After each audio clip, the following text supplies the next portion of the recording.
네, 안녕하세요. 미국 의치학대 전문그룹 판메디랩입니다. 오늘 설명에는 현재 미국 학부에 재학 중이거나 아니면은 졸업하신 분, 한인 학생들을 대상으로 해서 진행되는 미국 의치학대 입학 설명회입니다.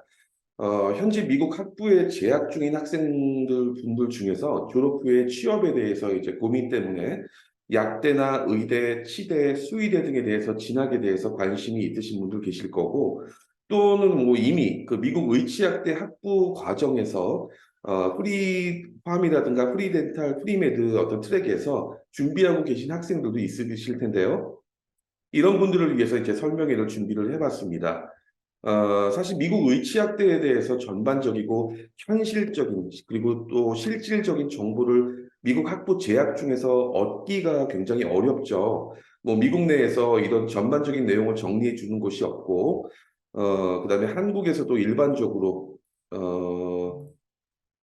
유학원들이라든가 뭐 이런 분들도 보통 이제 대학 소개라든가 입학, 어드미션 관련된 부분만 진행하다 보니까 전문적으로 의치학대 입학을 진학을 위해서 정보를 얻기가 어렵습니다.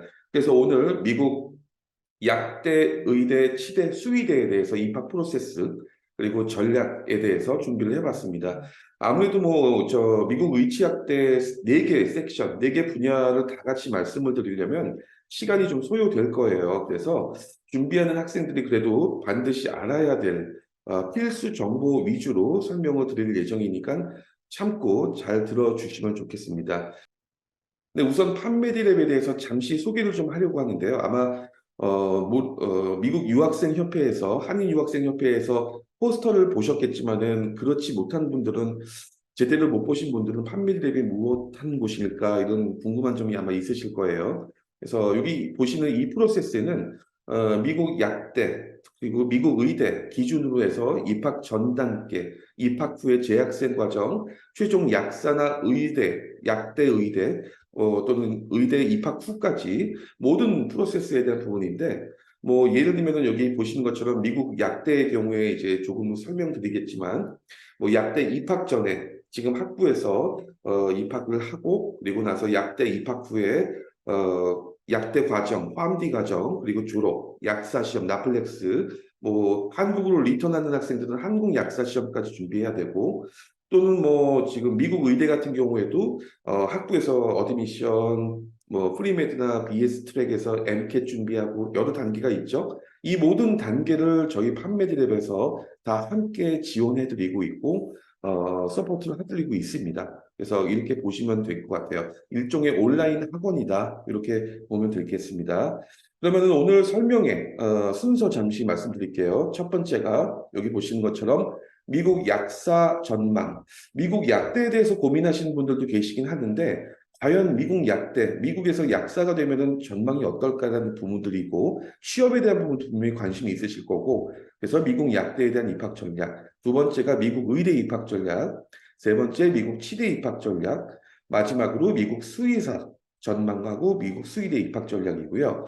오늘 설명에 참석하신 분들, 신청하신 분들 중에서 관심도 1순위가 사실 약대하고 의대 쪽이시고 그 다음에 이제 수의대인데 치대 쪽은 뭐 거의 사실 참석자분들 중엔 관심이 많으신 분들이 별로 없으셨어요. 그래서 치대는 좀 간단히 설명하고 넘어가도록 할게요. 그러면 첫 번째, 미국 약사 전망과 미국 약대 입학 전략에 대해서 정리를 좀 해봤습니다. 여기 보시는 자료들은 미국 노동통계국 자료인데요.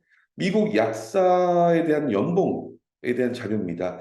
여기 보시는 것처럼 그 미국 약사의 평균 연봉 여기 보시면 12만 2천 불 그래서 미국 약사의 50% 가깝게 12만 불, 13만 불 수준을 받고 있다. 이렇게 보면 될 것 같아요.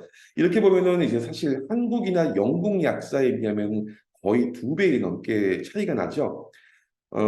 그리고 유학생 경우에도 그 미국에서 약사 면허를 취득하게 되면 미국 내에서 취업이 충분히 가능합니다. 좀 잘못 알려져 있는 부분들도 있긴 있는데 지금 특히나 이제 미국 내에서도 약사에 대한 부족 현상이 크기 때문에 약대에서 충분한 스펙만 만들 수 있다면 그래서 유학생들도 취업이 충분히 가능하다 이렇게 볼 수 있을 것 같습니다. 그러면 여기 이제 보시면 미국 약사가 되면은 이제 어떤 잡을 갖게 될까 이런 부분을 보시면은 미국 약대 PharmD를 졸업을 하게 되면 보통 일반적으로 미국 약사 시험, 나플렉스 시험을 보게 되고요. 그리고 나서 이제 리테일 약국 또는 병원 약국, 병원 약사가 되거나 리테일 약국 약사. 지금 여기 재학 중인 분 다 아시지 않나요? 다 보셨죠? 그 미국에서 가장 큰 체인 약국 체인, 뭐 CVS나 월그린 같은 리테일 약국으로 가는 경우에 12만 2천 불. 그다음에 이제 병원 약국, 병원으로 갔을 경우에도 한국과 달리 이제 미국의 병원 약사도 종류가 여러 가지가 있는데 여기서 이제 레지던시 과정을 거치게 되면 클리니컬 파마시스트 아니면은 병원에서 병원 약사로서 이제 스텝 파마시스트가 있어요. 여기 보시는 것처럼 15만 불이 이상 되죠. 그리고 이런 부분들은 주당 일주일에 평균 40시간 정도만 일해도 이 정도가 나옵니다. 한국과 달리 이제 노동 강도가 그렇게 강하진 않는데 사실 그 병원 약사는 한국도 마찬가지지만 미국도 노동 강도가 조금 더 높긴 합니다. 그리고 이제 두 번째가 유학생뿐만 아니라 지금 영주권 시민권자분들 중에서도 미국의 제약회사 쪽으로 입사를 해보고 싶으신 분들이 계신데 제약회사로 입사할 경우에는 나플렉스 시험이 굳이 필요 없고 함디에서 나플렉스 시험 봐도 되는데 함디에서 인턴십 과정, 펠로우십 그리고 나서 이제 파마스티컬 컴퍼니 제약회사로 가게 되는데 보통 이 병원 약사하고 비슷하죠. 그다음에 이제 파마스티컬 컴퍼니 크루로 이렇게 가는 과정이죠.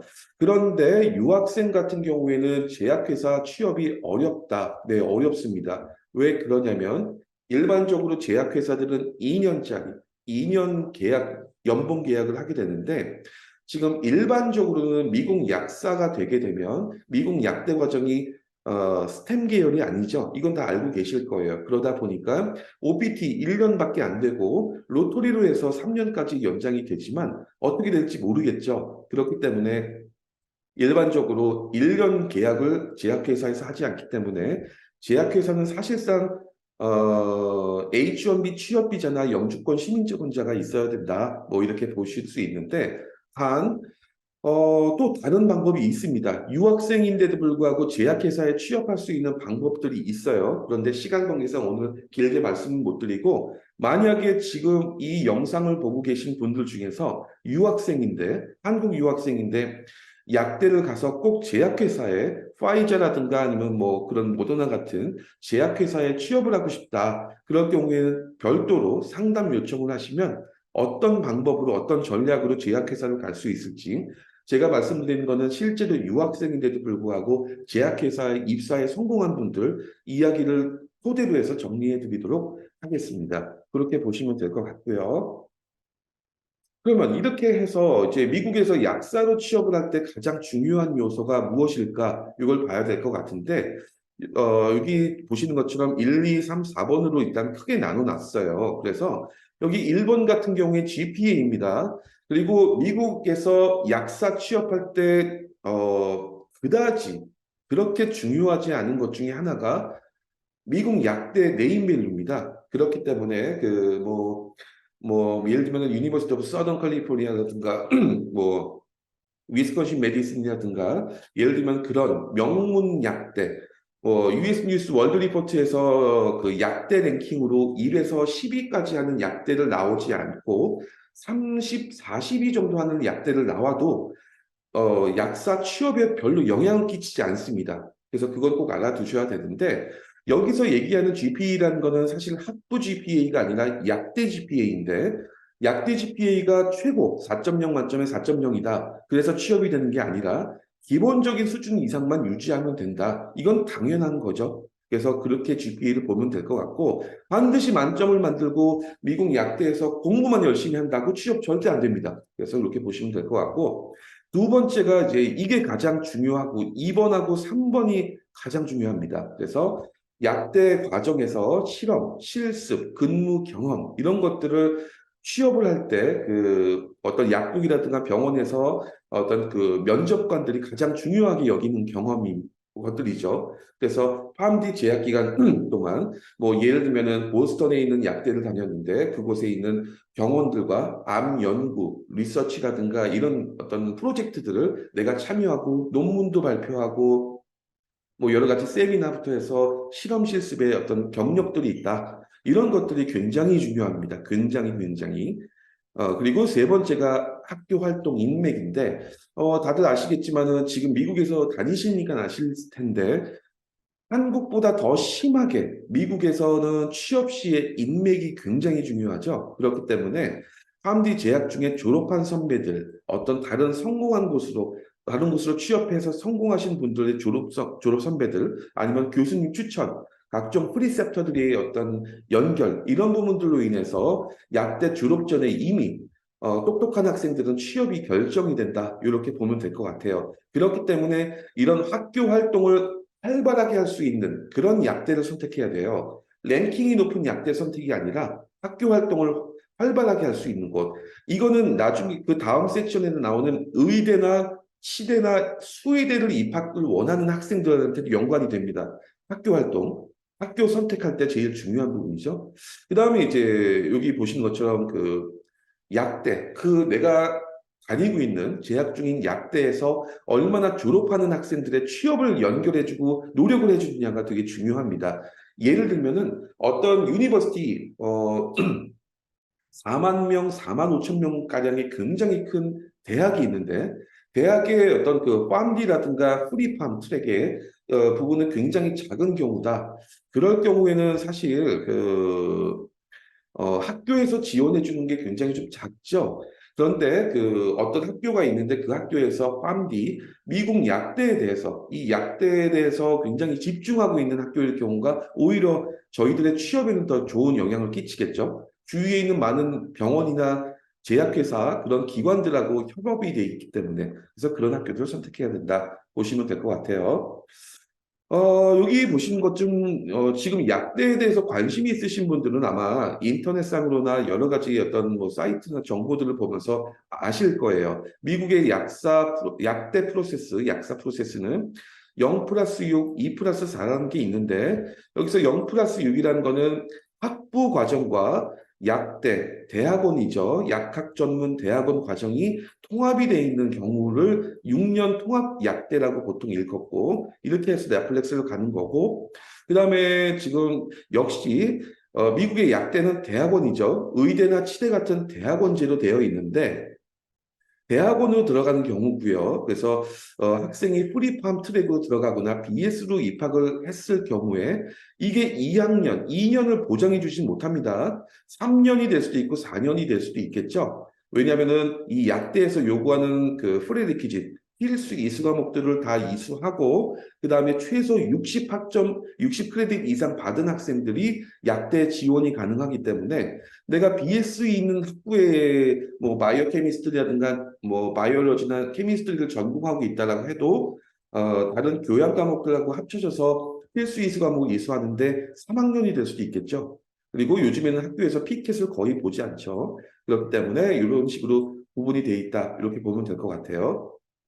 그럼 약대 기본적으로 입학 조건은 제가 지금 말씀드렸죠. 여기 보시는 것처럼 이제 GPA 기본적으로 이제 GPA는 높을수록 당연하겠지만 좋아요. 좋은데, 이제 최소한 3.3, 3.4 이상은 나와야 된다. 이렇게 볼 수 있을 것 같아요. 미국의 약대가 160개가 넘게 있어요. 근데 그 중에서 솔직히 이건 제 개인적인 견해입니다. 160개 중에서 약 랭킹으로 봤을 때 7, 80이 아래 학교는 솔직히 추천하고 싶진 않고 취업도 사실 그다지 유리한 학교 절대 아니라고 보이고, 그래도 미국 약대 랭킹 70위 이상 안에서 들어가야 되는데, 그 학교들의 합격생 대부분의 평균이 3.4였다. 이렇게 보면 될 것 같아요. 이 3.4를 맞추는데 이 GPA에 대한 부분, 관리, 이게 굉장히 중요하죠. 약대 들어갈 때는 GPA 너무 중요하죠. 약대생이 이제 취업할 때는 GPA가 1순위는 아니지만, 이 GPA 관리를 하는 이유는 뭐 팜디 입학을 위한 것이고 졸업 후에 취업에 성공하기 위한 건데 물론 이제 졸업 후에 취업에 성공할 때 팜디를 위한 학부 GPA가 중요하진 않지만 조금 이따 설명드리겠지만 프리리퀴짓부터 해서 학부에서 배우는 모든 과목들, 거의 대부분의 과목들이 실질적으로 팜디에 있어서 배우게 될, 이수하게 될 과목과 거의 연관성이 굉장히 큽니다. 그렇기 때문에 기초과학을 배우는 프리팜이나 BS 트랙에서 열심히 공부를 해야 팜디에서의 나머지 것들이 따라온다. 이렇게 보면 될 것 같고, 그 다음에 이런 기초과학을 프리팜이나 BS에서 배우는 과목들이 결국은 나플렉스, 미국 약사 시험에서도 연관이 있기 때문에 GPA는 단순히 포인트로서가 아니라 나머지 저의 이제 본인의 미래를 위해서 기초과학에 대해서 확실히 공부를 하고 가야 된다. 의대 치대도 마찬가지죠. 이렇게 보면 될 것 같아요. 그다음에 두 번째가 프리디퀴즈 과목이에요. 여기 보시는 것처럼 지금 여기 이 영상을 보시는 분들 중에서 BA일 수도 있고 BS일 수도 있고 프리팜일 수도 있고 여러 학생들이 있겠죠. 뭐 프리메드 트랙에 있는 학생도 있을 거고. 그런데 여기서 이 오렌지색 과목이 약대에서 요구하는 필수 이수 과목입니다. 그래서 이거를 반드시 최대한 맞춰놔야 되는데 보통 일반적으로 대부분 그렇죠. 젠캠하고 젠바이오 랩 포함해서 1학년 때 지금 배우고 있거나 있었겠죠.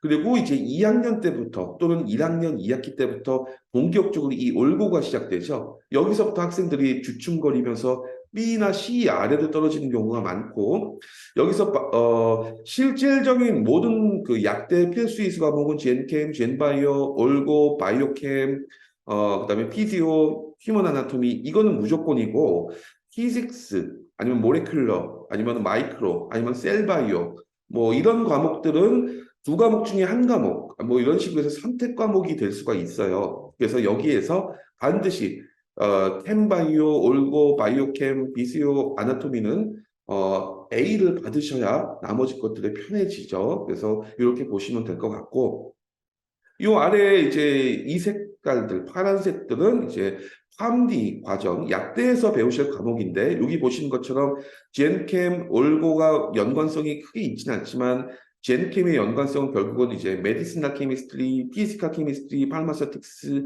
이런 과목들에 연관이 돼요. 이 케미스트리란 자체가 요 바이올로지는 여기 보시는 것처럼 이제 뭐 패서피시올로지, 톡시콜로지, 바이오메디컬 사이언스 연관이 또 돼요. 그렇기 때문에 학부에서의 이제 GPA는 단순히 포인트가 아니라 이 팜디에서의 공부를 잘해서 여유를 갖기 위한 과정이다. 이렇게 보면 될 것 같습니다. 그 다음에 마지막으로 이 요 액티비티에 대한 부분인데, 이 액티비티에 대해서 이제 의문점을 나타내는 분들이 꽤 있어요. 왜 그러냐면, 이 액티비티를 하는 거는 여기서 보시는 것처럼 이제 쉐도잉, 닥터 쉐도잉, 아니면 또 팔마시스트 쉐도잉 이런 것들이 있고 각종 클리니컬 리코드, 봉사활동, 발런티어가 있는데 아니 이거는 의대나 치대 이런 쪽 얘기 아니에요. 이게 뭐 약대 가는데 이게 왜 필요해라고 하는 학생들이 있어요. 그런데 가뜩이나 피켓, 약대 입학시험 피켓이 없어지고 있죠. 그러면은 약대 입학사정관 입장에서 어떤 기준을 갖고 학생을 뽑아야 될까? GPA만 갖고 할 수가 없죠. 결국은 이 액티비티를 보게 됩니다. 미국이 원래 이런 것도 중요시하는 나라지 않습니까? 그래서 학부를 다니는 동안 닥터 쉐도잉이 아니어도 주위에 있는 약국에 가서 약사님들한테 부탁해서 아니면 학교의 어드바이저가 연결을 해주셔서 약사 옆에 붙어서 이제 쉐도잉을 하는 것들 뭐 한 1, 20시간이라도 만들어야 되고 그다음에 이제 뭐 이런 클리니컬 리코도 말고 봉사활동 같은 것도 메디칼 관련된 봉사활동 뭐 널싱홈부터 해가지고 여러 봉사활동들이 있겠죠. 그래서 최종적으로 액티비티는 60에서 70시간 정도는 만들어줘야 된다고. 그다음에 아까 제가 말씀드렸죠. 미국의 약대가 160개 정도. 그중에서 이 액티비티를 요구하고 꼭 있어야 되는 학교가 1위부터 상위 랭킹 1위부터 50위 정도 안에 있는 약대를 가고 싶다면 해야 됩니다. 어, 그 해당 학교 약대 어떤 뭐 그 어드미션 리콰이어먼트를 보면 약대 어드미션 리콰이어먼트 보면은 이런 것들에 대해서 선택이라고 되어 있지만 실질적으로 비공식적으로 입학사정과는 이거 없는 학생, 액티비티가 전혀 전무한 학생은 거의 안 뽑습니다. 물론 최하위권 약대들은 상관없어요. 학생이 부족합니다. 막 뽑습니다. 그렇기 때문에 이런 것들도 신경 써야 된다. 좋은 약대를 가고 싶다면 액티비티 학부에서 반드시 해야 된다. 이렇게 보면 될 것 같아요. 미국 약대 랭킹은 이거는 US 뉴스 랭킹인데 뭐 많이 보셨을 거예요. 그래서 네이버나 구글링을 해도 여기 다 나오는 것들이니까 이런 학교들을 간다. 이렇게 보면 될 것 같고 여기 보시면은 지금 각 주에 이게 지금 학교들이 가장 그 약대를 가고자 하는 학생들이 선호하는 학교들이죠. 뭐 그 UC 샌프란시스코, UC 샌디에고, 미네소타, 뭐 퍼듀, 러커스 여기를 지금 이 학교를 다니고 계신 분도 계시겠죠? 이 영상을 보시는 분들 중에서 위스콘신, 뭐 서던 캘리포니아, 오하이오 스테이트 이 학교들이 이제 랭킹이 거의 1위부터 10위 안에 있는 학교인데 이 학교들을 보면은 주로 이렇게 돼 있죠. 유학생은 가능한데 보통 인스테이트를 무조건 먼저 뽑고 그다음에 그 주 인스테이트 아니면은 그 약대를 운영하는 그 유니버시티 학부생을 먼저 뽑는데 그 학부생을 먼저 뽑는 게 거의 70에서 80% 이상을 먼저 뽑는다. 그렇기 때문에 좋은 약대를 가려면 내가 학부를 다니고 있는 이 학부에 약대가 있다면 그 약대를 입학하는 것이 가장 유리하긴 합니다. 그래서 좋은 약대 가기가 또 생각보다 쉽지가 않다. 이렇게 보면 되는데 아까 제가 말씀드렸죠. 나중에 약대를 지원하고 싶고 약대를 선택할 때 필수적인 요소는 그 약대가 랭킹이 몇이냐, 이런 부분들이 어느 위치에 있느냐가 그렇게 중요한 게 아닙니다. 왜? 우리는 약대를 가는 궁극적인 이유가 PharmD 디그리 때문이 아니잖아요. 취업 때문이죠. 그렇기 때문에 좋은 취업 포지션을 갖기 위해서는 그 약대 졸업생들이 얼마나 취업을 하고 있는지, 그 약대가 졸업생들의 취업을 위해서 어떤 도움을 주고 어떤 서포트를 하고 있는지가 가장 중요해요. 그런 것들을 봐야 되고 그 약대가 위치하는 곳이 대도시인 것인지 그래서 뭐 예를 들면 제약회사를 가고 싶은 학생들은 보스턴에 있는 약대 가는 게 가장 유리하겠죠. 왜? 미국의 제약회사 거의 대부분이 보스턴에 몰려 있죠. 그다음에 보스턴에 대형 병원도 제일 많고 그렇기 때문에 약대 제약 중에 인턴십도 하기도 좋고 그리고 그런 것들 이외에 어떤 아까 말씀드렸죠 프로젝트 연구 프로젝트나 이런 것들을 제약회사 크루들과 병원 크루들과 하기 굉장히 좋습니다. 그렇기 때문에 그런 것들을 생각하면서 취업을 목표로 생각을 해야 된다. 단순히 랭킹이 중요한 게 아니다. 이렇게 보면 될 것 같아요. 그러면 이제 약대 마지막 섹션이고요. 만약에 그렇다고 하면 내가 약대를 가고 싶은데, 내가 지금 현재 미국의 학부 1학년이다. 그런데 지금 약대를 가장 빨리, 가장 확실하게 갈 수 있는 방법이 무엇일까요? 라는 질문이 오늘 참석자분들 중에서 있었어요. 그래서 이걸 좀 정리해 보면, 현재 학생이 BA 트랙이다. 라고 했을 때는 굉장히 좀 애매하죠. 사이언스 관련된 프리리퀴짓 과목들을 이수한 게 별로 없다 보니까 그래서 사실 1학년이라고 하면은 뭐 이거는 절대적이지 않습니다. 저희가 생각하는 의견입니다.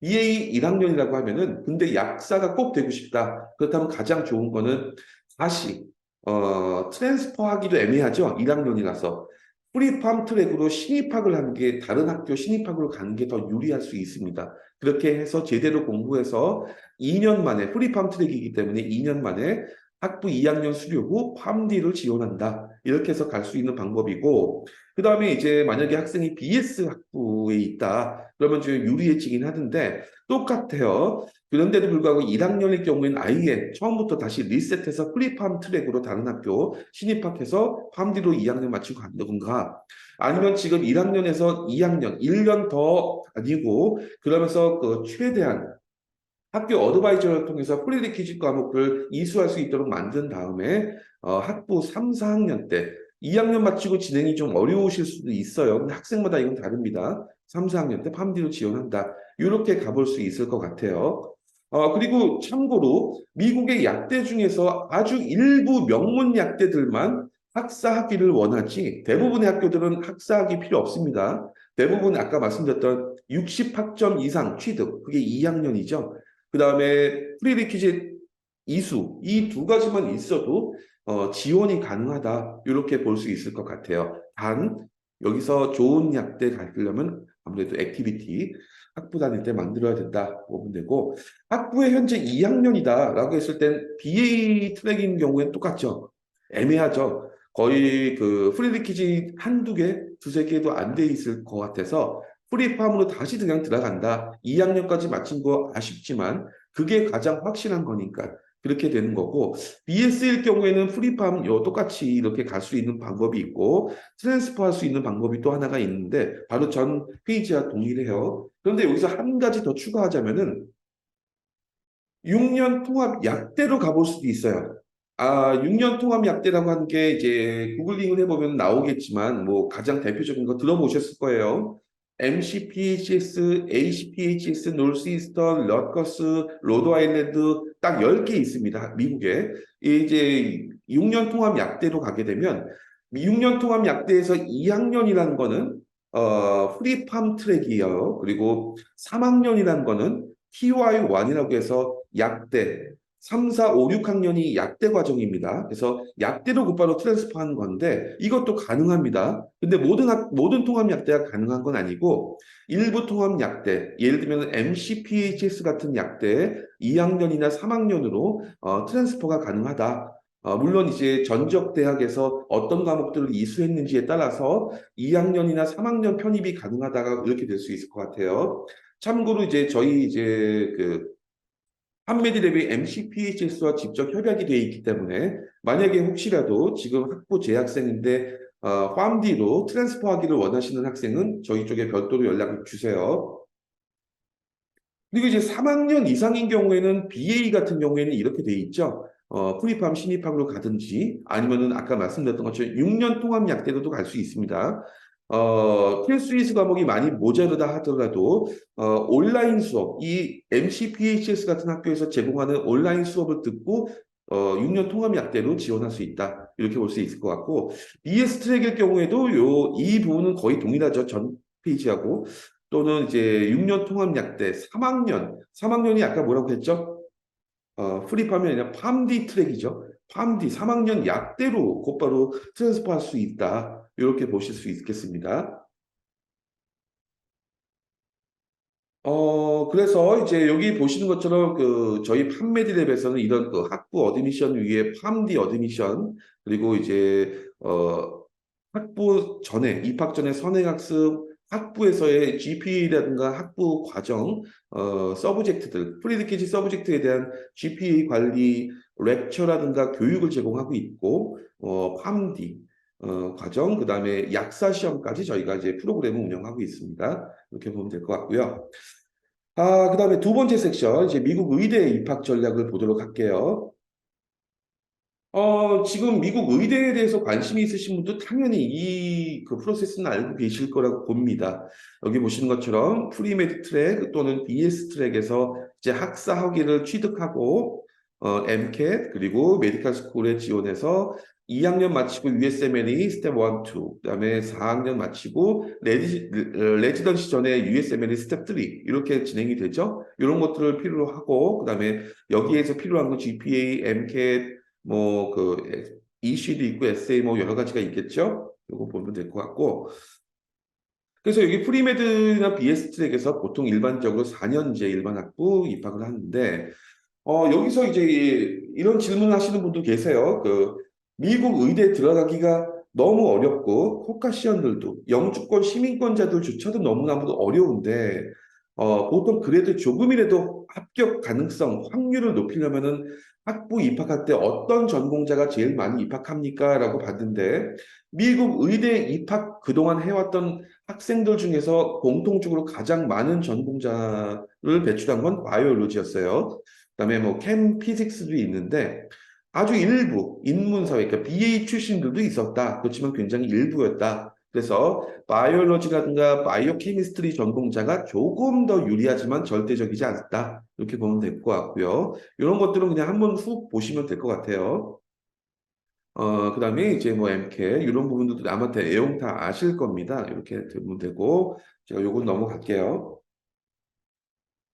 미국 의대는 미국은 이제 160개 의대가 있고 물론 미국 의대의 어떤 전공별로 세분화된 어떤 특정 전공만 하는 학교까지 다 포함하면 2,000개가 넘는데 그중에서 모든 전공을 운영하는 의대가 이제 메디컬 스쿨이 160개. 이 중에서 약 49개 대학이 인터내셔널 허용하고 있고, 물론 추가적인 학교들도 있는데 그런 경우 이제 케이스 바이 케이스고, 이 49개 대학을 기준으로 봤을 때 평균적으로 입학생의 5에서 7% 정도를 인터내셔널로 배정을 한다. 이렇게 보면 될 것 같고요. GPA는 3.7이라고 돼 있지만 아니죠. 사실 최소라고 봐야 될 것 같고, 기본 3.9부터 해야 되겠죠. 4.0 만점에 3.9 거의 만점인데 그래서 어렵다는 거죠, 사실. 3.8, 3.9. 만약에 GPA가 안 좋다, 자신 없다, MCAT으로 메이크업 해야 되는데 MCAT도 그만큼 이제 515. 아시다시피 MCAT 뭐 평균 점수가 505점 정도인데 이 515라는 건 정말 높은 숫자고요. 그리고 액티비티, 인터뷰, 메디컬 스쿨의 의대를 잘 선택해야 된다. 이런 부분도 있을 것 같아요. 여기서 저희가 자료를 하나 보여드릴 건데, 의대 입학 가능성, 확률에 대해서 궁금하신 분이 너무 많으셔서 자료를 하나 보내드릴 거예요. 이게 2022-23년, 실질적으로 작년, 미국의 의대 입학생, 지원자와 입학 합격자, 통계 자료입니다. 여기 보시면은 이제 총 5만 5천 명이 지원을 했고, 그 중에서 3만 8천 명이, 여기 보시는 거죠. 70%.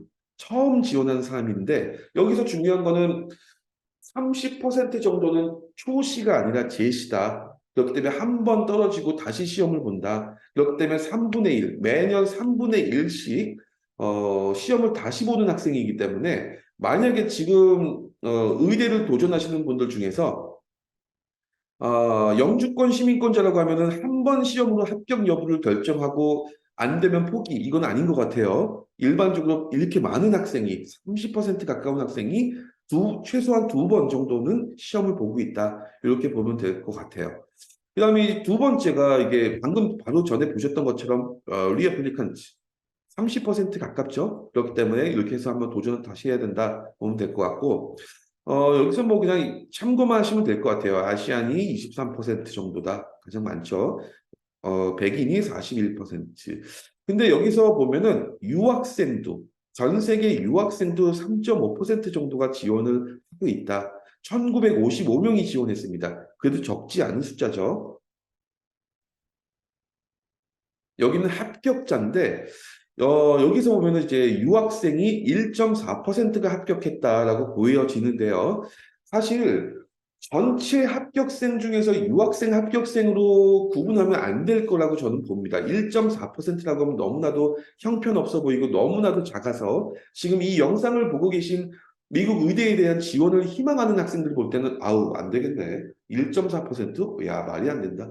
이렇게 볼 수 있을 텐데 반드시 그렇게 볼 필요는 없다고 봐요. 왜 그러냐면 전체 파이에서 유학생의 합격자, 유학생 지원자를 볼 게 아니라 유학생 지원자 중에서 합격생이 몇 명이냐 더 보는 게 낫지 않겠나 봐요. 그걸 일부러 어떤 뭐 과장시키는 것도 아니고 그게 더 중요할 거라고 봅니다. 왜 그러냐면 미국 의대를 지원을 하고 싶은 미국에서 의사가 되고 싶은 학생이 대학교 1학년이 되어 있는 과정이라고 했을 때, 나 반드시 미국 의대 갈 거야. 미국 의대만이 나의 살 길이야. 이렇게 생각했던 학생들이, 보통 이제 미국의 의대 최종적인 어플라이를 할 때 4학년 1학기 바로 전 단계에 하게 됩니다. 그런데 최종적인 어플라이를 한 학생이 1학년 때 미국 의대를 생각했던 학생이 10명이라고 하면 그중에 실질적으로 떨어질 때 떨어지더라도 어플라이까지 하는 학생이 2명밖에 안 됩니다. 8명은 그럼 어디 갔을까? 2학년, 3학년 그 사이에 스스로 포기합니다. 야, 나는 안 되겠다. 이거 갖고 어떻게 돼? 아우, 안 되겠다. 시대 바꿀까? 약대가 괜찮나? 중간에 바꿔버려요. 그래서 스스로 포기해서 2명밖에 안 남습니다. 그 2명 갖고 이제 얘기를 하는 거다 보니까 지금 영상을 보시는 분들 중에서 미국 의대를 생각하시는 분들이 스스로 준비할 때까지 나는 꼭 의사가 되고 싶다라고 생각하신다면 어, 최종적으로 미련 안 남게 지원이라도 해봐야 될지 안 될지가 결정이 된다는 거예요. 그게 왜 그러냐면 여기 보시면은 유학생이 1959명이 지원을 했는데 314명이 합격했습니다. 그래서 지원자 중에서 인터내셔널만 봤을 때는 16%가 합격한 거거든요. 그래서 이 부분 수치로 좀 더 봐야 될 것 같아요. 전체 16%가 유학생이다. 이 개념은 아니지만 유학생 지원자 중에서는 그래도 16%는 합격했다. 이 부분이 더 중요하지 않겠나? 이렇게 볼 수 있을 것 같습니다. 뭐 이거는 참고하시면 돼요. 한국인이 교포, 유학생 포함해서 1139명, 546%가 합격했다. 높죠? 이 표가 제일 중요한데요. 여기 보시면 세로열이 GPA, 가로열이 MCAT입니다. 그래서 GPA가 3.8 이상, MCAT 517 이상 획득한 학생은 합격률 83% 이렇게 되는데 참고로 보면은 3.4가 안 되는 학생도 MCAT만 517이 넘으면 56%가 합격했다. 반이 합격했다. 그렇기 때문에 내가 만약에 지금 미국의 학부 2학년 또는 3학년이라서 미국 의대 지원에 대해서 이제 막 임박한 상황인데 GPA 또는 MCAT 중에서 하나가 자신이 굉장히 없다. 그럴 경우에는 선택과 집중을 해야 될 수도 있을 거고요. 그 다음에 한쪽에 밀어붙여서 그걸 더 높여서 가능성을 높일 수도 있다. 이렇게 볼 수 있을 것 같아요. 물론 그렇게 하는 데 있어서 또 중요한 것 중에 하나는 나를 뽑아줄 수 있는 내 현재 컨디션에 맞는 학교를 잘 선택해야 되겠죠. 무조건 랭킹만 보고 선택한다든가, 뭐, 날씨, 기후, 뭐, 여러 가지 이런 건 필요 없습니다. 아무리 텍사스, 뉴멕시코부터 해가지고 유타, 구석에 있는 의대라도 일단 가는 게 제일 중요하겠죠. 그래서 그런 부분들 중요하다 보면 될 것 같고, 여기 보시는 것처럼 이제 그 프리리퀴즈, 메디컬 스쿨을 위한 프리리퀴즈 보면은 거의 약대하고 동일하죠. 젠캠, 젠바이오, 올고, 피직스, 바이오캠 쭉 있죠. 그런데 이제 의대 같은 경우에는 약대보단 선택 과목보다는 해야 되는 과목을 요구하는 학교가 더 많아요. 여기서 예를 들면 셀, 마이크로, 피지오, 제네틱스하고 아나토미는 기본이고 셀바이오나 마이크로바이오나 모레큘러 바이오 이 세 개 중에서 거의 두 개 이상은 해야 된다. 그리고 여기는 이제 사이콜로지가 있고 칼큘러스, 바이오스탯도 있죠. 뭐 이런 것들이 쭉 많아서 여기서 사실 3.7이 아니죠. 사실은 3.8, 3.9. 아, 굉장히 어려운 길입니다. 그렇지만 어떻게 하겠습니까? GPA는 무조건 기본이다. 라고 봐야 될 것 같고 그리고 여기서 이제 프리리퀴즈 서브젝트를 진행하는 과목 과정에 대해서 보면 3학년 전에 필수 이수 과목, 아까 보셨던 오렌지색 필수 사이언스 과목들은 무조건 끝내야 됩니다. 왜? 3학년에서 4학년, 이 4학년 때 우리는 어플라이를 해야 되기 때문에 3학년 사이에서는 비워놓고 그때는 MCAT에 집중해야 되는 시간이기 때문에 1, 2, 3학년 전에 3학년 1학기까지 최대한 필수 이수 과목을 끝내고 나머지는 교양 과목들 조금 수월한 것들 위주로 만들어 놓자 이렇게 봐야 될 것 같아요. 그 다음에 조금 이따 설명드리겠지만 MCAT의 섹션이 네 가지가 있죠. 네 가지 중에 두 가지가 케미칼 영역하고 바이오 영역이죠. 이게 다 지금 1, 2학년 때 배울 필수 이수 과목들에 연관된 것들이다 보니까 이때 1, 2학년 때 이런 과목들을 열심히 공부해 놓고 MCAT을 준비한다 이렇게 봐야 될 것 같고요. 일단은 그리고 지금 여기 영상을 보시는 분 중에서 난 갭이어를 할 거야. 난 영주권 시민권자라서 갭이어 기간이 있어. 갭이어로 생각하신다 하더라도 적어도 3학년 때까지는 최대한 끝내놔야 갭이어에 대한 기준, 갭이어 때 내가 뭘 해야 될지, 포스트백을 할지, 그때 액티비티를 더 채울지, MK 공부를 더 할지 이게 결정이 돼요. 그렇기 때문에 이 3학년 때까지 갭이어를 하든 학부 과정에서 메디컬 스쿨에 지원을 하든 1, 2, 3학년 때 이건 다 같다. 이렇게 보면 될 것 같습니다. 요 MCAT에 대한 정보는 금방 넘어갈게요. 왜냐면 대부분 다 아시고 계시는데 여기 케미칼 영역, 그다음에 바이오 영역이 있는데 여기 이제 카스 영역 다 아시죠? 이 카스가 지금 가장 이제 문제가 되죠. 그래서 이거 카스 영역 독해 지문인데 굉장한 엄청난 난이도를 갖고 있는 건데 이 부분에 대해서 이제 해결하기 위해서 보통 아까 바로 전 슬라이드에서 말씀드렸죠. 3학년 때부터 MCAT에 집중한다. MCAT에 집중하는 3학년 때부터라는 거는 사실상 제가 지금 말씀드리는 거는 합격생들, 그동안 의대 합격했던 학생들의 공통적인 공부 방법과 스케줄을 말씀드리는 거예요. 그때부터 카스를 시작한다. 늦습니다. 왜냐하면 카스 영역은 너무나도 방대하고 그 안에 나오는 용어들, 단어들이 너무나도 뭐 거의 라틴어급이 나와요. 수준이. 그렇기 때문에 그거를 맞추기가 어렵다 보니까 MCAT을 공부하는 시기에 가장 적당한 것, 물론 빨리 할수록 좋지만 1학년 때부터 MCAT은 공부 못해요. 왜? 아직 젠캠, 젠바이오도 이제 허덕이면서 공부를 하고 있는데 거기에 이 케미칼 영역과 바이오 영역을 못 들어가거든요. 적어도 2학년 이상 돼야 되겠죠. 그렇기 때문에 2학년 때부터는 MCAT을 맛보기부터 해서 시작을 해야 됩니다. 그렇게 해서 3학년 때 집중한다는 거는 거의 뭐, 문제풀이 정도 수준으로만 집중하는 개념으로. 왜? 여기 보시는 것처럼 시간 대비해서 MCAT에 대한 문제수, 이렇게 보면은 굉장히 시간이 촉박해요. 그렇기 때문에 3학년부터는 MCAT에 대해서, 프랙티스 테스트만 계속 진행한다. 2학년 때까지 만들어 놓고, 그 다음에 카스는 3학년 때까지 계속 공부한다. 이렇게 가야 되겠죠. 여기 보시는 거는 그냥 이건 참고만 하시면 돼요. 꼭 여기를 위해서 뭐 이렇게 해야 될 수는 없겠죠. 여기 보시는 것처럼 3.84, 3.9 쭉 있고, 여기 뭐 MCAT은 거의 뭐, 여기 일부 요 학교들 빼놓고는 뭐 거의 520점대죠. 거의 뭐 명문 의대들은. 그래서 꼭 여기를 갈 필요는 없겠죠. 그렇게 되고, 그다음에 여기에 플러스 아까 말씀드렸던 액티비티가 첨부돼야 되겠죠. 이것만 맞춘다고 해서 절대 여기에 합격 못 합니다. 물론 합격하는 분도 있긴 하겠죠. 예. 그리고 이제 메디컬 스쿨 위한 이제 액티비티는 뭐가 있냐? 아까 약대 쪽하고 거의 비슷합니다. 쉐도잉, 클리니컬 봉사활동이 있는데 약대하고 다른 점은 뭐냐면 의대, 시대 이곳을 지원하기 원하시는 분들은 못해도 300에서 350시간입니다. 그 중에서 쉐도잉이 한 100시간 정도면 충분하고요. 나머지 250시간 이상이 각종 클리니컬 리코드와 봉사활동이에요. 그래서 특히 이제 의대 쪽에서는 봉사활동에 대해서 메디칼 관련된 환자와 직접 접촉하는 봉사활동을 굉장히 중요시합니다. 요즘에는 보이지 않게 쉐도잉에 대한 중요도보다 봉사활동, 말론티어에 대한 중요도가 굉장히 높아졌는데 참고로 여기서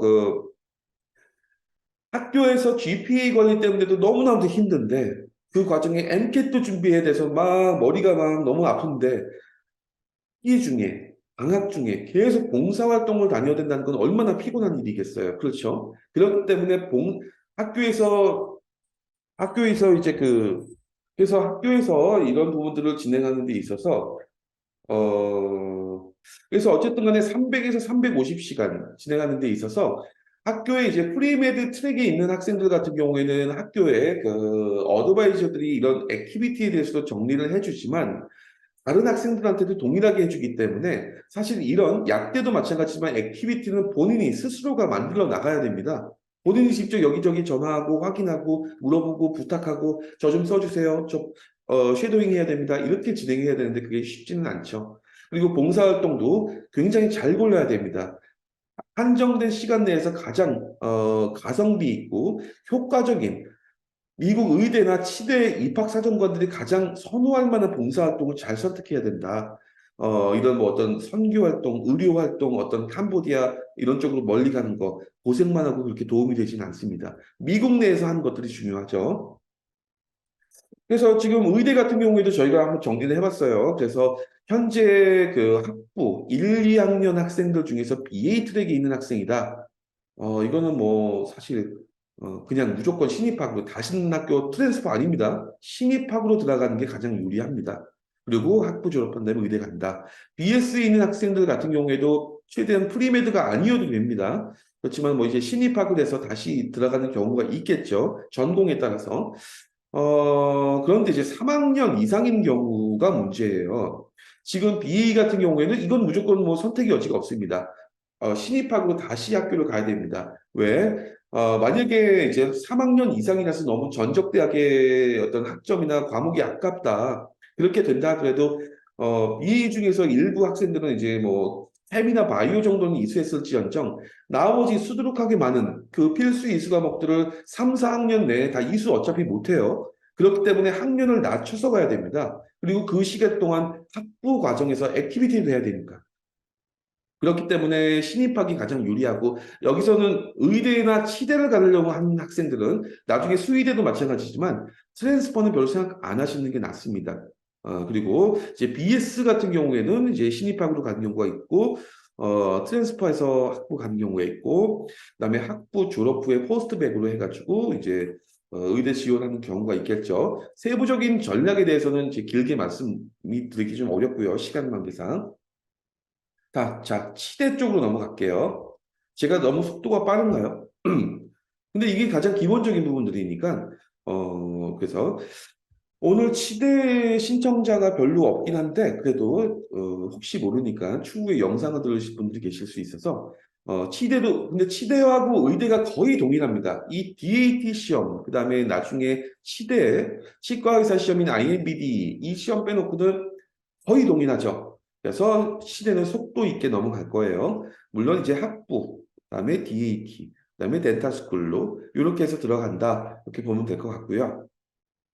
치대는 미국에 약 60에서 70개 정도 치대가 있고 이 중에서 약 49, 5개, 45개 정도의 여기 그 오타네요. 치대가 있습니다. 여기서 지금 인터내셔널한테 배정하는 비율도 거의 동일한데 의대보다 치대가 조금 낮긴 나요. 왜 그렇냐면 여기 보시는 것처럼 1년에 연평균 치대 지원자가 12,000명. 이 중에서 굉장히 높죠.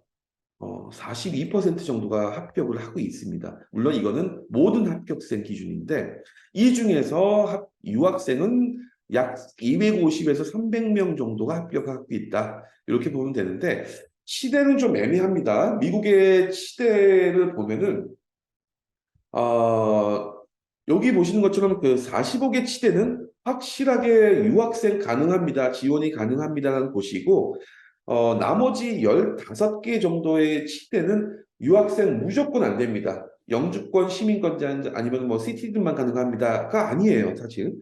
그 학교의 홈페이지에 들어가면 거의 유학생 같은 경우에 어떤 특정 조건에 의해서 케이스 바이 케이스로 입학 가능하다고 되어 있어요. 그러다 보니까 이게 어떤 기준이고 어떤 조건인지는 지원을 해봐야 알기 때문에 입학사정관들이 사전 공지를 안 하기 때문에 어떻게 될지 모르는 거죠. 그래서 의대에 비해서 치대가 조금 더 가능성은 높다. 이렇게 볼 수 있을 것 같아요. 똑같아요. 여기 GPA를 당연히 높을수록 좋은 거고 3.7은 최소 뭐 3.8, 3.9는 돼야겠죠. DAT, MTS이 아니라 DAT 시험은 19, 28점 만점입니다. 19점 이상. 이렇게 나머지는 다 거의 똑같죠. 필수 이수 과목도 동일합니다. 젠캠 올고 쭉 나오는데, 이 치대 필수 이수 과목 중에서 의대나 약대하고 다른 점이 뭐가 있냐면, 물론 모든 학교가 모든 치대가 동일하진 않지만, 일부 치대에서 듀로지, 좀 잘 이해를 못 하시는 분도 계실 거예요. 아니, 치대를 가는데 동물학, 듀로지가 왜 필요하지? 이렇게 생각하시는 분도 계시는데, 이건 제가 학문적으로 지금 설명드리기는 어렵고, 그렇지만 듀로지를 요구하는 학교도 있다. 그 다음에 나머지는 비슷한데, 여기서 치대 중에서 일부 학교가 수의대와 마찬가지로 올가닉 케미스트리 외에 인올가닉 케미스트리, 무기화학을 요구하는 학교도 있다. 그렇지만 거의 동일합니다. 이렇게 보시면 될 것 같아요. 그다음에 이제 학부 이제 요 DAT 시험에 대한 부분들은 사실 뭐라고 해야 될까요? MCAT보다는 조금 더 수월하다고 봐야 될 것 같고 통계적으로 동양인들이 이 DAT 시험에 대해서 좀 더 강점을 보인다고 해요. 특히 뭐 네이처 사이언스나 이런 쪽 말고 여기서 인지 지각 능력, PAT 쪽에서 또 동양인들은 좀 더 효과가 있다. 그래서 이게 동양인들의 평균 점수대가 백인들보다 높다라는 얘기가 있습니다. 그래서 치대 갈 때 DAT가 좀 더 유리하다. 뭐 이렇게 볼 수 있을 것 같아요. 여기 보시는 것처럼 미국의 치대 중에서 좀 뭐 유명하고 한국의 인지도가 높은 치대들, 좀 랭킹 높은 치대들 대부분 보면 여기서 보면 이제 DAT가 거의 평균 19에서 20점이죠. 사실 이거 굉장히 높은 점수입니다, 사실. 그다음에 GPA가 뭐 3.4짜리도 있지만 이런 건 무시하시고 기본적으로 3.6, 3.7 이상은 나와야 되는데 아무래도 아까 보셨던 것처럼 미국의 의대에서 요구하는 기본 GPA보다 조금 낮긴 하죠. 그렇지만 만약에 지금 이 영상을 보시는 분 중에서 유학생이 있다. 어쩔 수 없죠. 그냥 무조건 백인들보다 높아야 된다. 그거는 뭐 아마 알고 계실 거예요. 그렇게 보시면 좋을 것 같고요. 그다음에 이 액티비티도 거의 동일합니다. 시대 의대는 거의 동일하다고 보면 됩니다. 300에서 350시간, 그리고 나머지 이제 닥터 쉐도잉이라든가 봉사활동, 이런 것도 동일하다. 이렇게 보면 될 것 같고요. 그 마지막 섹션, 오늘 이제 오늘 의외로 수의대에 대해서 그 관심도를 높이신 분들이 굉장히 많으셨어요. 생각보다. 그래서 수의대 쪽을 이제 보도록 할게요.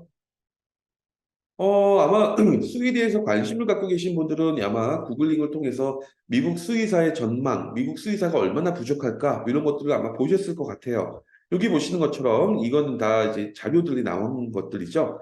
2030년까지 미국 수의사가 이만큼이나 부족합니다. 그다음에 치과 의사와 수의사 동급이다.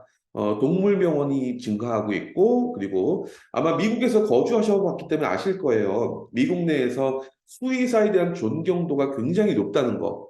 사실상 요즘에는 그 미국의 의대, 미국의 의사에 대한 어떤 존경과 어떤 뭐 경외심과 여러 가지 그런 거는 원래 높았죠. 그런데 이거는 비공식적인 얘기입니다. 뭐 자료가 있거나 통계가 있는 건 아닌데 많이 저도 들어보면은 치과 의사에 대한 어떤 인기도 아니면 뭐 여러 가지 어떤 가치 이런 것들은 계속 떨어지고 있고 수의사는 계속 올라가고 있고, 그래서 이제 수의사에 대한 위상이 높기 때문에 또 부족하기 때문에 유학생들도 수의사가 되는 과정을 한번 도전해 보면 가능성이 충분히 있을 수 있고, 물론 취업은 거의 100%라고 보면 돼요. 그렇지만 물론 이제 뭐 내가 살고 싶은 대도시, 보스턴, 뉴욕부터 해서 뭐 LA나 샌프란시스코는 별로죠, 요즘에. 샌디에고 뭐 많은 도시가 있는데 대형 도시 중에 내가 살고 싶은 곳에서 동물병원이나 수의사가 되고 싶기는 쉽진 않죠. 왜? 경쟁이 치열하니까 그곳은. 그렇지만 조금만 외곽에서 벗어나면 유학생도 취업할 수 있는 곳이 너무 많고, 그래서 당연히 H1B 취업 비자가 곧바로 나오면서 영주권도 나올 수 있는, 뭐 이제 그런 걸로 보면 될 것 같아요. 여기 보시는 것처럼 뭐 초봉이 그렇게 높지는 않아요, 사실. 약사보다도 작죠, 초봉이. 그렇지만은 계속 올라갈 수 있는 부분이고, 15에서 20만, 20에서 30만 정도인데, 사실 여기 지금 이걸 보고 계신 분들 중에서 많이 느낄 거예요. 미국에서 수의사가 되고 싶은 학생들 중에서 연봉 때문에 수의사가 되고 싶은 분은 아마 별로 없으실 거예요. 그렇기 때문에 수의사로서 미국에서 존경받고 위상도 높은 상황에서 실질적으로 영주권과 시민권까지 얻으면서 미국에서 거주하고 싶은 학생들은 굉장히 이게 도움이 되지 않을까 보는데, 물론 한국에서의 수의사들과 좀 틀리죠. 일반적으로 소동물, 강아지나 뭐 고양이 같은 소동물을 갖고 치료하고 하는 수의사보다는 미국 내에서는 대동물 수의사가 굉장히 많죠. 그리고 그쪽이 더 부족하고 미국에 워낙 농장도 많고 목장도 많고 하다 보니까 그래서 육체적으로 고생스럽습니다. 한국하고 비교가 안 될 정도로. 그렇지만 보람이 있다. 뭐 이렇게 보면 될 것 같아요. 스윗에도 이제 똑같아요. 이제 프리벳이라고 하죠. 프리팜, 프리메드, 프리덴탈, 프리벳. 예과 개념의 트랙이죠. 아니면 BS 학부로 들어가는 학생. 그 다음에 이제 수의대로 지원을 할 때, 중간에 원래 VCAT 수의대 입학시험, GRE는 미국 대학원 시험이고, MCAT 의대 시험이죠. 작년까지 이 수의대 입학 시험이 있었는데 작년 말부터 대법원의 판례로 이제 판결로 위법이다 뭐 이런 이야기로 인해서 지금 계속 많은 수의대들이 이 수의대 입학 시험을 폐지하고 있습니다. 그렇기 때문에 수의대를 지원하고자 하는 학생들한테는 너무나도 좋은 소식일 수 있는데, 또 한 가지 문제가 뭐냐면 아까 얘기했죠. 그 전 섹션에서 미국의 약대를 지원할 때 피켓이라는 약대 입학 시험을 봐야 되는데 그게 없어지고 있다. 그러면 입학사정관 입장에서 그걸 선택하기 위해서 입학 시험 스코어가 없어지면 뭘 해야 되죠? 액티비티를 더 많이 보겠죠. 수의대도 마찬가지예요. 그래서 시험이 없어진 대신에 GPA 플러스 액티비티가 너무 중요해졌다. 에세이나 이런 건 기본이고요. 액티비티, 근데 수일의 이 액티비티도 다릅니다. 이게 왜 다르냐면 여기서 이제 볼게요. 미국의 수의대 약 33개가 있고요. 이게 굉장히 좀 독특해요. 미국, 한국, 영국, 호주, 일본 모두 수의대가 굉장히 적어요. 한국에 아시죠? 한국에는 수의대가 17개인가요? 18개인가? 10개가 있죠, 한국에. 한랑 10개 있습니다. 일본도 수의대가 17개가 있고, 그래서 미국도 미국의 대학교가 4천 개가 넘는데 그중에 수의대가 33개밖에 안 된다. 수의대 허가를 잘 안 내주더라고요. 그래서 33개 중에서 대신에 거의 대부분 수의대에서 인터내셔널도 받아주고 있는데 이 합격 비율은 일반적으로 이렇게 비슷해요. 9천 명이 지원하면 그중에 30% 정도 약 총 합격을 보통 해왔고 그중에서 이제 이 정도가 유학생 합격자다. 뭐 이렇게 보면 될 것 같고요. 의대, 치대, 수의대 이런 식으로 해서 그 GPA가 조금씩 커트라인이 조금씩 낮아지고 있어요. 그렇지만 만약에 이 영상 보시는 분 중에 유학생이 수의대 지원한다면 똑같습니다. 최대한 높여야 된다. 일단은 그거부터 들고 가자 이렇게 봐야 될 것 같고 그다음에 액티비티, 인터뷰 에세이, 수의대 선택도 잘 하셔야 되는데 아까 말씀드렸죠? 수의대가 너무 부족하다 보니까 수의사도 부족하고 뭐 수의대 랭킹, US 뉴스 월드 리포트 랭킹으로 볼 때 수의대 랭킹 뭐 1위 코넬, UC 데이비스 안 보셔도 됩니다, 사실. 랭킹이 중요한 것 같진 않아요. 중하위권 수의대라 할지라도 일단 들어가 보면 뭐 그게 가장 중요한 것 같아요. 치대나 약대에 비해서 좀 그건 다른 거라고 보여집니다. 반드시 좋은 최상위권 수의대를 알아봐야 취업이 되는 게 아니잖아요. 지금 수의사가 이렇게 부족한데 어느 학교를 나오든 취업은 될 겁니다. 이렇게 보면 되고 수의대 프리레퀴지 서브젝트가 여기 보시는 것처럼 다 똑같은데 여기 확실히 인올가닉이 붙어져 있습니다. 지올로지도 들어가 있어요. 그다음에 애니멀 뉴트리션이 있죠. 동물 영양학. 이 세 과목이 개설이 안 된 학교들도 있고, 그 다음에 내가 BS의 학부생인데도 불구하고, 내 4학년까지, 내가 예를 들면 어떤 바이오 케미스트리 전공인데, 지금 2학년이야. 그래서, 아니면 1학년인데, 커리큘럼이 있겠죠. 기본 커리큘럼이 있고, 추가 신청할 수 있는 커리큘럼이 있는데, 거기에서 이 이놀가닉이라든가 지올로지라든가 애니멀 뉴트리션 이 과목을 추가로 신청하기가 상당히 어려울 거예요. 그 다음에 아예 개설이 안 된 학교도 굉장히 많습니다. 특히 애니멀 뉴트리션은 이 애니멀 뉴트리션이라든가 듀올로지 같은 경우 특히 이거는 어떤 학교로 가야 되겠죠? 수의대를 그래서 가기 위해서는 학부의 프리베 트랙으로 가는 게 굉장히 유리하거든요.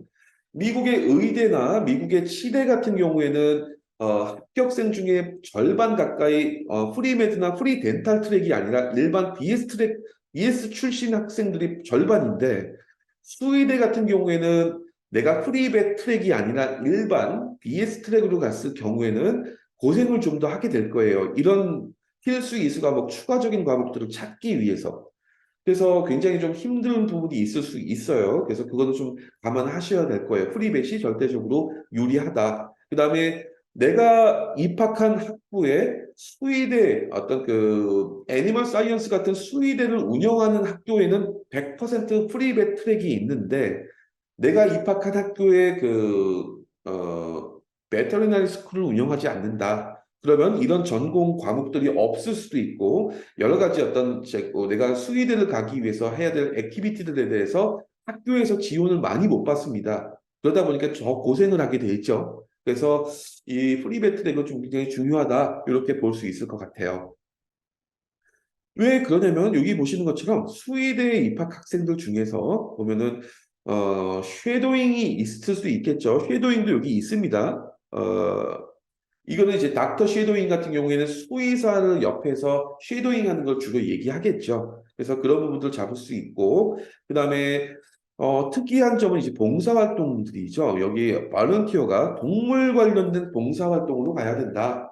그래서 가급적 필수적인 건 아니지만 가급적 그게 아무래도 수의대 입학사정관한테 어필하기 굉장히 좋겠죠. 그래서 동물병원이라는 거는 뭐 여러 가지 뭐 쉘터부터 해가지고 동물 보호소라든가 뭐 여러 가지가 있을 수 있어요. 그래서 그런 것들을 찾아야 되는데 사실 이게 내가 만약에 다니고 있는 학부가 시골이다. 그래서 별로 주위에 뭐 없다. 뭐 이런 경우에는 사실 이런 동물 관련된 어떤 봉사활동을 할 만한 곳을 찾기가 굉장히 좀 사실 어려워요. 그래서 제가 얘기하는 이제 봉사활동이라는 거는 이제 그 동물에 대한 이 그 봉사활동, 익스피리언스, 경험에 대한 부분이 굉장히 중요시하게 생각을 하고요. 그다음에 이제 보통 지원자들한테 보통 250에서 300시간 가까이 봉사활동만 그렇게 많이 요구를 한다. 와, 이거를 학부 다니는 동안 언제 다 준비를 할까? 아마 지금 하고 계신 분들은 아시겠지만은 학부에서 200에서 300시간 가까이 봉사활동 한다는 게 얼마나 어려운지 아실 거예요. 그게 1년 만에 끝날 일이 아니라 거의 2, 3년에 걸쳐서 해야 되는 것들이라는 거.